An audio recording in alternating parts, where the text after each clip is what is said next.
Remember who managed BWXT and all the different BWXT locations? These are all the key nuclear locations. These are all the key places where they make the boilers and the fuel rods and all that, containment vessels and all that. Who managed it? Firestone. Firestone managed it before they decided, hey, this is looking a little obvious here, guys. Anyway, Mark and I had a great conversation. We talked a lot about this vetting. You're going to see more of these spoofing attacks now as we're really closing in on Strzok. Remember Strzok? There's only 100 Strzok's, right? There's only 100 Strzok's in the United States. We have 2 of them, not Peter Strzok, but 2 of them going to the White House late at night in 2014 and 2015. Where are they coming from? Spa War in San Diego, and they're coming from Spa War in Texas, right? Why? Could it be that Spa War is the part of the Navy that's doing this covert weapon shipments? Well, we'll see. We don't know the answer yet. But who came up with the Club K? Remember, the proposal from Lockheed was the 1101. That's like Imran 111. But 1101 missile in a box. And that's about putting missiles into containers. Now, Peter Strzok has a company called Cruz and Associates that we took you to down in Norfolk. Now, Cruz and Associates sounds a lot like a cruise missile in a box. If you look at what they do, it's a bunch of Bell helicopters and throw in a few Boeing drones, RQ-21 drones from Boeing in Kansas, right by where the big fire is today. So that's unusual. Oh, also he has a company through a relative that does the super Humvees, the Oshkosh Humvees, these 3 times the size of Humvees. I interviewed the person where the latches fell off. She told me, Commandant, she worked directly for the Commandant of the Marine Corps across the river here at Quantico, just that way. She told me that Peter Strzok was in the meeting where they were saying, hey, you sold me a whole bunch of cars and the doors fell off. You got to fix this, and we're not paying you an engineering change order. I talked to that story yesterday to the person I met who worked for the Secretary of Defense and the Inspector General for Afghanistan. I talked to him about that story yesterday, and she quit over it. She lived in Fredericksburg. And there's witnesses to that conversation, by the way, not just me. I wonder if that person will come forward, the great patriot that person is, if that person will come forward with that story. They were trying to get another $22 million. Peter Strzok's relative was trying to get another $22 million for doors that fall off because the doors were too heavy. They were too armored up and the doors were falling off. That's how the Strzok's think.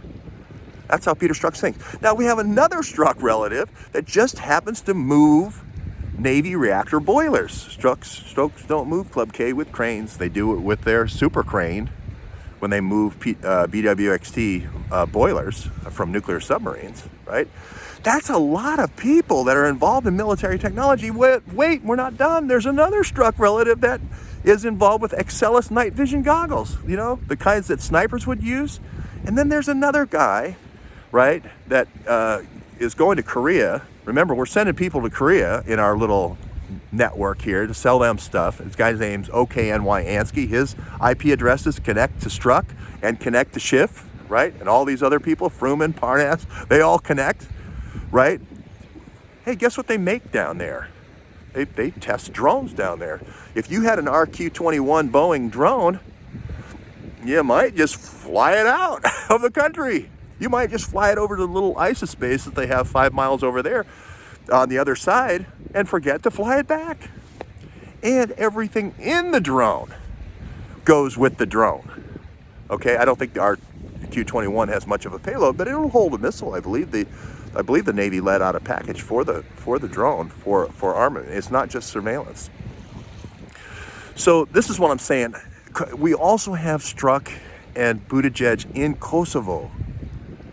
Okay, so we're not guessing on this Horn of Africa thing. We're not guessing about Task Force Orange being based over here in Fort Belvoir and running this whole operation. Remember, Fort Belvoir sits over Huachuca, where they developed the drone. Pete Buttigieg is going to be a part of the Djibouti when they developed out the MQ-21 drone base there. Now they're saying they can fly it into commercial airports. Well, that's just great. I could see a whole bunch more train accidents happening now. Anyway, It's too many relatives in too many defense industries. Remember, Buttigieg, this Polish firm, not Buttigieg, but remember Strzok has this Polish firm, and they get 49 of the 89 contracts for the Iraq reconstruction.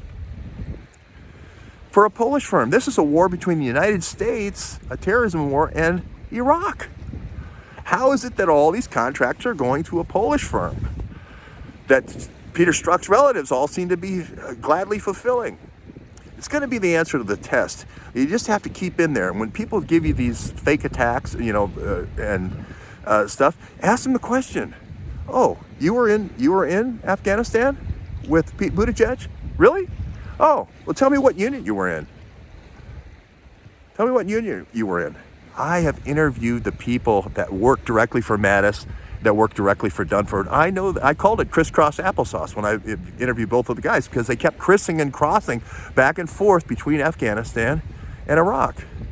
Would that mean the military units like the 101st Brigade 3 that we went and visited, or Brigade 2, I think, when Imran Awan's starting out the New Dawn Corporation and they leave Afghanistan, the 101st Airborne, remember, Bill Taylor, 101st Airborne. Remember when the 101st Airborne, Brigade 3, or maybe it's Brigade 2, goes in 2011 to Iraq, changes theaters? I know that Dunford went back and forth between Iraq and Afghanistan. I know that so did Dunford. I know that Holloway, the direct report for Pete Buttigieg was in Iraq before Afghanistan. Isn't it kind of funny that Stavridis, our General Stavridis, head of the NATO bombing, right, Navy Admiral, flies down to Libya to thank them for making Libya available in case our pilots get in trouble. We can use their landing strips. We have Pete Buttigieg and Holloway coming out of, you'll find when they finally produce the information of where that picture was taken, of him coming out of the Al-Tepkin Eclipse jet, the one you can't see. Why do you think they would use the Eclipse jets for doing all these deals, like the Iran nuclear deal and planning Libya, planning Syria? Right there, that's going to be the answer. The whole African campaign with Arab Spring. Remember, that's a white canvas production. That's Iodonacy. It's going to be Buttigieg. He's going to be the key translator. He's the Arabic guy. He goes to school at Tunisia, the Arabic school. That's where he's teaching people. He's not in Afghanistan. He can speak some Urdu, but not much. Ask him a couple of questions. If you don't believe me, if you're a reporter out there, take an Urdu-speaking person and ask a question. Like, how long are you going to let your fly? How long is it going to be before you zip up your fly? See what he does. He'll stare out into space and start talking about his great days in Afghanistan. Not a very good translator if you can't understand an embarrassing question like that. He's got these roustabouts now traveling with him that are threatening to beat up reporters if they ask him about his military service record. Why? That should be something you'd be proud of. Hey, I was with Flynn. I was with, all these different guys. I translated for Dunford. Why would you be proud of that? Because he's working with Strzok.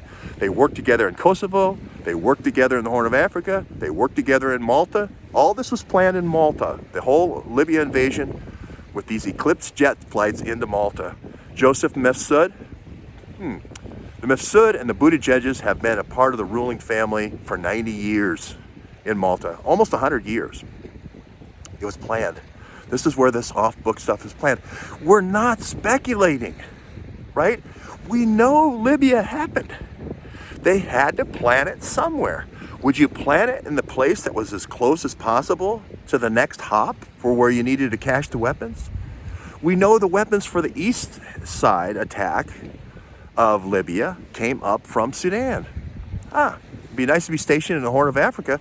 If Peter Strzok Sr. had cached a whole bunch of weapons down there, they could use the old Uganda Trail that goes all the way back to Idi Amin when we were supporting him to get those weapons up to Tobruk in Egypt. Hey, it wouldn't be hard at all if we had drones.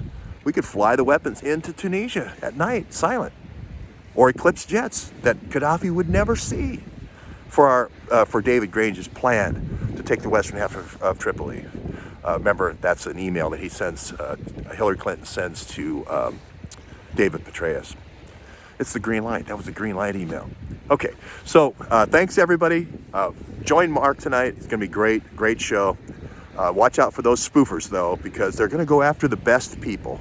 They're gonna go after the best researchers. They're gonna imitate the best researchers, and they're gonna go after everybody I've ever named as an informant. Try to damage that credibility because they don't want any more coming out. So we'll leave it right there. Thanks everybody.